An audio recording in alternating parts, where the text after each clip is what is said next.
Ha iad sy'n ha stria sonio eisiamolach, y cwran cael gymbyg Veneto falli, maar gan ystadien as biastiche son yn Eorpa, hyf tiach gys diach gach niach. Hwyl mysio gyd chirmor agos gyd Corneliano, sgirige Veneto a ha anische son prosecco iano, sin fin drilsiach ac fel unaf herinche coichalche rys skide. Sawn le Alberto Perini a han lis fin sio, agos ha chwch mwyn yn does fel rialtas na hedalch gelige gri grefachas yn bica mar yn jereke heen.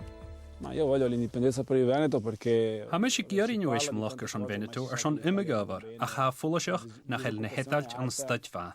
Ha ieder knoprachard, agus ha immer gnialachas de skris le real darin. Chanel dunje kostnig til. Chanel dunje tolich, agus mar ha de milige gulkalele, miliad kudjach en gnialachas akams. Ha sinje son kamalorne mar njach noich, agus ha sinje son kamalorne kuredeget en saas an de nichen. Ach ha an duig sjo gavoor tre chele. Ze riemacha edeget son puntstrakte. Ha femer nu eismlach gen tjukkev. Or zijn hedeget akinje haun. Ha de feinach gnje jen mar a sinne kosk redeket. A chaneliatsne kisje gnje mar ha de kosk nedeket de huadat woonje.